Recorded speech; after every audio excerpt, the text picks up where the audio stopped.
So, good morning to everyone. So, in the last classes, we discussed about the Dirichlet conditions and properties of Fourier transforms, etc. Now, we are going to discuss about the complex Fourier spectrum. So, what is meant by Fourier spectrum? Fourier spectrum is nothing but it is a combination of frequency spectrum and phase spectrum, right? Frequency spectrum and phase spectrum. What is meant by frequency spectrum? Is the the plot between frequency and amplitude or voltage. Similarly, phase spectrum means it is the plot between phase and frequency, right? So here in the last classes we will discuss about the Dirichlet conditions. So what are Dirichlet conditions? Dirichlet conditions are here we have three Dirichlet conditions are there over the integral x of t must be integrable. It is a finite. It should be finite value. Next, we have finite number of maximas and minimas with any finite interval. Next, x of t have finite number of discontinuities with any finite interval. Here, the discontinuities will be finite also, right? Next, we will see the relation between trigonometric and exponential Fourier series. Here, the trigonometric and exponential Fourier series relationship will be like this: a naught is equated to c naught, an is equal to cn plus c minus n, and bn equal to cn minus j into cn minus c minus n. Similarly, we can express the Fourier exponential coefficients in terms of the trigonometric Fourier coefficients as c naught equal to a naught, cn equal to half of an minus j bn, and c minus n equal to half of an plus j bn, right? So next we will see the representation of a periodic function by the Fourier series over the entire interval. As we already know that during the finite interval, the Fourier series is equal. But beyond that finite interval, we have to check whether the given Fourier series is equal or not. So here also we are considering this from this equation number 1, f of t equals sigma n equal to minus infinity fn into e power j in omega naught. Let it be considered as phi of t. So first of all, we will analyze this phi of t as a periodic function. So what is the condition for periodic function? So it has to satisfy the condition phi of t equal to phi of t plus t. So first of all, we will analyze this phi of t as phi of t plus t. That is, it is a periodic function. If it is a periodic function, then Fourier series is equal beyond the finite interval also. Okay. So like this, we can show the given periodic function is finite over the beyond the finite interval also, right? Next, we'll see some examples of the periodic function and its Fourier series representation and relation between a periodic function and Fourier coefficients like this. Okay. After that, we will find out the properties of Fourier series. Here we have 8 properties of Fourier series are there: linearity, time shifting, frequency shifting, time scaling, time differentiation, convolution, multiplication, and symmetry property. We already discussed about all these properties, right? This is very important question, you know. Uh, uh, Most of the times it may be asked for 7 marks or 14 marks. Very, very important. And next, coming to the complex Fourier spectrum. As we already discussed about the amplitude spectrum and phase spectrum over the period with frequency components omega naught, 2 omega naught, or plus or minus omega naught, plus or minus 2 omega naught, plus or minus 3 omega naught, up to plus or minus n omega naught. So it is in the form of discrete signal, right?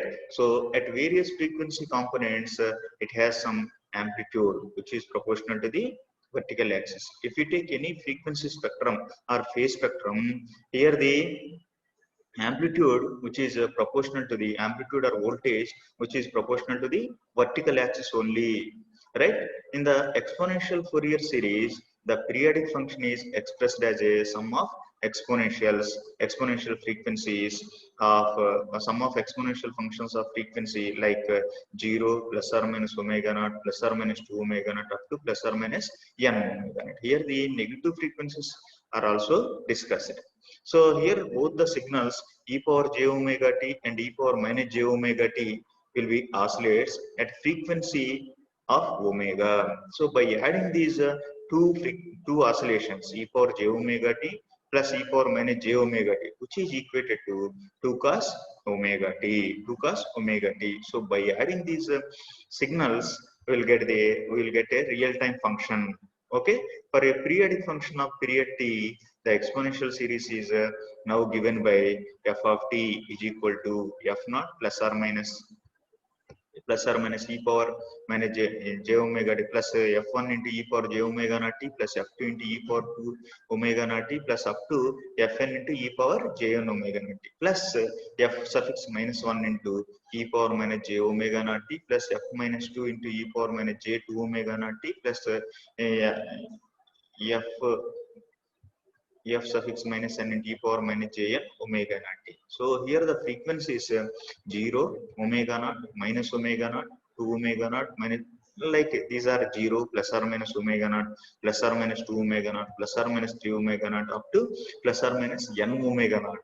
And the amplitude of these frequency components are f0, f1, plus or minus f1, plus or minus c plus or minus f1 means plus f1, f minus 1, f2, f minus 2, f suffix minus 2, like that, fn, f minus n, etc. So if you take the periodic function for the rectified sine wave, as we already know about the as we already solved the problem about half wave rectifier also, right? So here this is the output waveform for full wave rectifier. So it is the periodic function of full wave rectifier. Here the exponential Fourier series was found as f of t equal to 2a by pi minus 2a by 3 pi into e power j 2 pi t minus 2a by 3 pi into e power minus j 2 pi t minus 2a by 15 pi into e power j 4 pi t minus 2a by 15 pi into e power minus j 4 pi t minus 2a by 35 pi into e power j 6 pi t minus 2a by 35 pi into e power minus j 6 pi t. Okay, these are all the amplitudes, right? So the spectrum, frequency spectrum exists at omega equal to 0 plus or minus 2 pi plus or minus 4 pi plus or minus 6 pi, etc. And the corresponding magnitudes are, see the magnitudes here, these are the magnitudes. 2a by, this is DC component, 2a by pi is DC component, these are all the harmonics AC components, 2a by 3 pi, 2a by 15 pi, 2a by 35 pi, like this. These are all the amplitudes, right? So, and the phase spectrum, there is no phase spectrum here. Why? Because it is an even function. See the waveform of the Fourier series, waveform of the full wave rectifier. This is the symmetric function. This is the even function. See, this is even function. Even function in the sense if the m of t or f of t is equal to f of minus t. So f of t is equal to f of minus t. If it satisfies this condition, then we can say that it is an even function. For even functions, there is no phase spectrum, right? So here there is no phase spectrum. That's why only we have the amplitude spectrum. So the magnitude spectrum of every periodic function is symmetrical about the vertical axis passing through the origin. Whether it is magnitude spectrum or phase spectrum, it is symmetrical about the vertical axis only, not horizontal axis.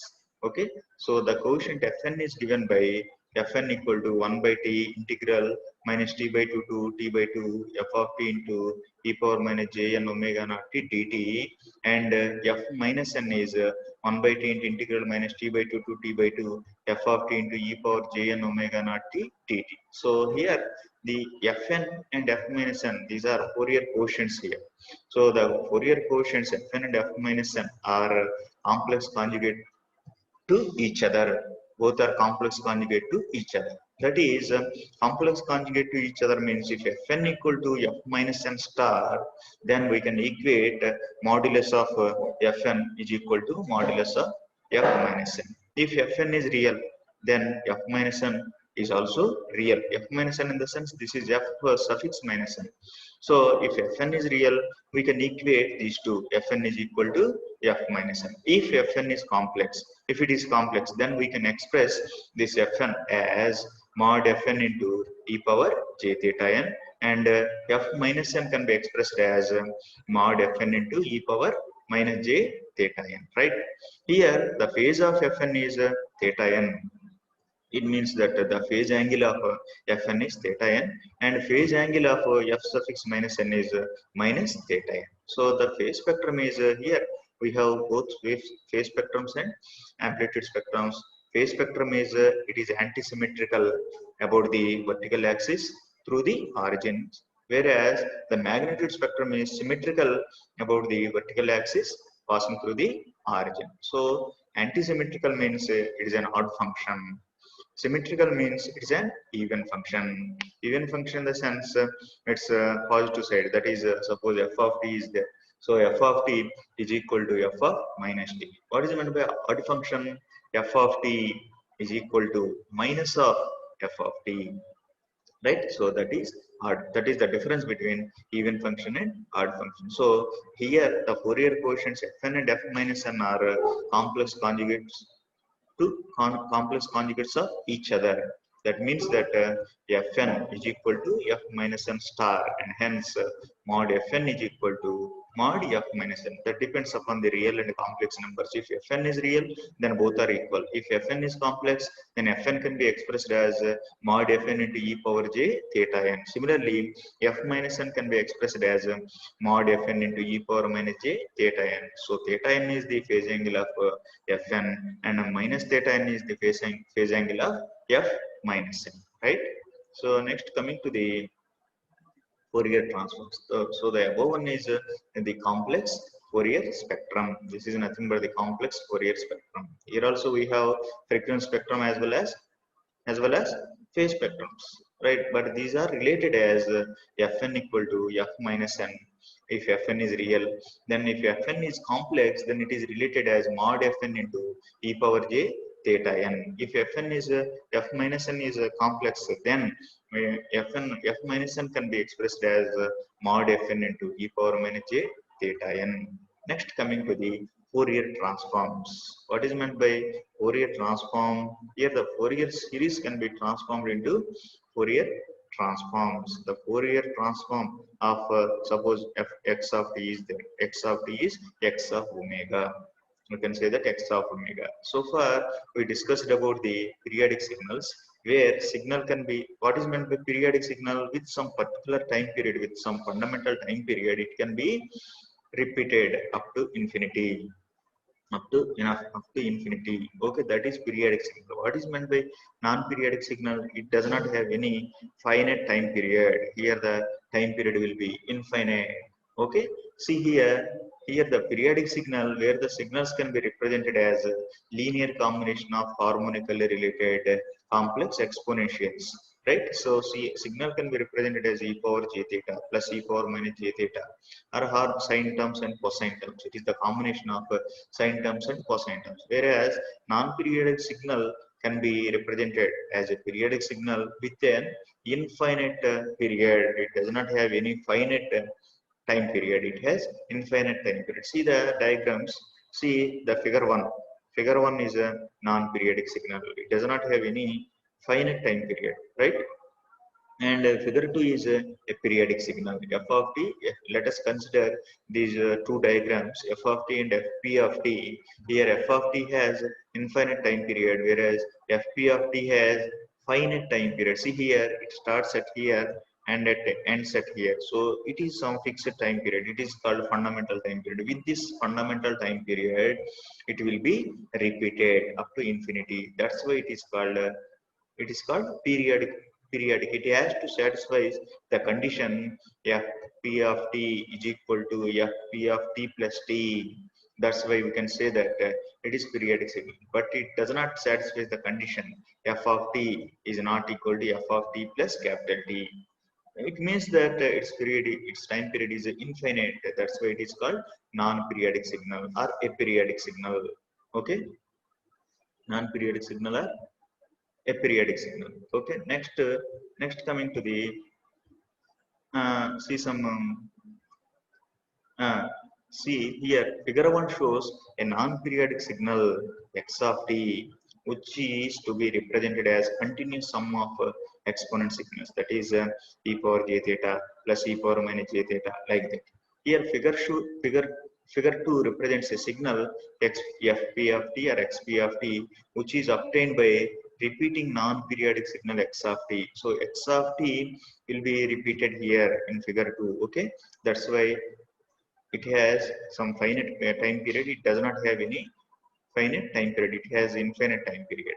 Okay, so from figures 1 and 2 we can represent limit t naught tends to infinity of figure 2 is equated to figure 1. Limit t naught tends to infinity of figure 2 is equated to figure 1, right? That is limit t naught tends to infinity fp of t is equal to x of t. So if you see the exponential form of Fourier series of xp of t, so exponential series is represented, as we already know, that it is sigma n equal to minus infinity to infinity cn into e power plus jn omega naught t, where cn is called exponential Fourier quotient, that is equal to 1, that is expressed as 1 by t naught integral t naught to t naught plus t naught xp of t into e power minus jn omega naught t dt, right? Let us consider this is equation number 1. And here the period t naught becomes larger and larger. T naught becomes larger and larger, omega naught becomes smaller and smaller. What is the relationship between omega naught and t naught? Omega naught equal to 2 pi f naught. F naught is nothing but reciprocal of time period, that is 2 pi by t naught. If t naught becomes larger and larger, f naught becomes smaller and smaller. If f naught becomes smaller and smaller, omega naught also becomes smaller and smaller. So we can see some examples related to this phenomena, that is as we increase the time period t naught larger and larger, f naught becomes smaller and smaller, omega naught also becomes smaller and smaller, so that the frequency spectrum will become denser. So see this diagram here. These are the signals f of fp of t for various time periods, and these are the spectrums for corresponding signals, right? See here, this is the signal pulse train with the time period t naught is like this. So this is tau equal to 0.5 seconds. So it will be repeated with this time period t naught. So t naught is tau plus half time, right?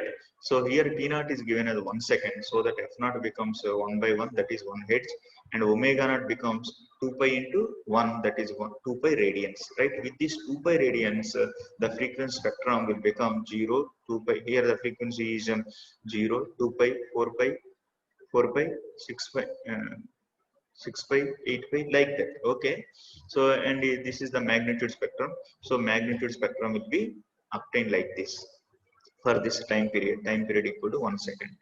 For here, as we are increasing the time period, here the time period is 2 seconds, so omega naught becomes pi radians. So as time period is larger and larger, omega naught becomes smaller and smaller, so frequency spectrum becomes denser. So this will be the denser, this will be somewhat denser than the above one. And if you increase the time period by 4 seconds, so it will become more denser than the previous one. If you increase the time period by infinity, it will become more denser and compared with the previous one. So like this, as we are increasing the time period becomes larger and larger, t naught becomes larger and larger, f naught becomes smaller and smaller, so that omega naught becomes smaller and smaller, so that the frequency spectrum becomes denser. Okay, so this concept explained in the above figure leads to the definition of Fourier transform. As t naught, if we take t naught, omega naught is infinitesimal small and can be denoted as a delta omega. Let us consider omega naught equal to delta omega, some small change of omega naught equal delta omega. Then equation 1 becomes, so this is equation number 1, replace omega naught by delta omega in this equation, so that cn becomes 1 by t naught integral t naught to t naught plus t naught xp of t into e power minus jn. So here omega naught becomes delta omega. Replace omega naught by delta omega t dt, right? So by cross multiplying this one, cn into t naught is equal to t integral t naught to t naught plus t naught xp of t into e power minus jn delta omega t dt. Let us consider this as equation number 3. This is nothing but integral x of t e power x of t into e power j omega t dt is nothing but x of omega, right? So this can be replaced by x of omega. Here omega is n delta omega. So cn into t naught can be written as x of capital X. This is, remember, this is capital X of n into delta omega. Or we can write this as cn equal to x of n delta omega by t naught, right? Let us consider this as equation number 3. Next, now substituting equation number 3 in equation number 1 and letting omega naught is equal to delta omega. Okay. So in equation number 1, that is xp of t is equal to sigma n equal to minus infinity infinity cn into e power j n omega naught t. Okay. Substitute the equation and cn value in this expression, so that it will become xp of t is equal to sigma n equal to minus infinity infinity x of n delta omega by t naught into e power plus jn delta omega t, right? So sigma n equal to minus infinity to infinity t naught becomes actually omega naught equal to 2 pi by t naught, or t naught equal to 2 pi by omega naught. Here omega naught is delta omega, right? So t naught can be replaced by 2 pi by delta omega, that is x into x of n delta omega by 2 pi by delta omega into e power jn delta omega t. Or we can write this as sigma n equal to minus infinity infinity x of n delta omega by 2 pi into it can goes to the numerator, that is delta omega into e power plus jn delta omega t. So from referring to the figures 1 and 2, these two, how these two are related? These two figures are related as t naught tends to infinity, xp of t and x of t are represented as x of t is equal to limit t naught tends to infinity xp of t. See here.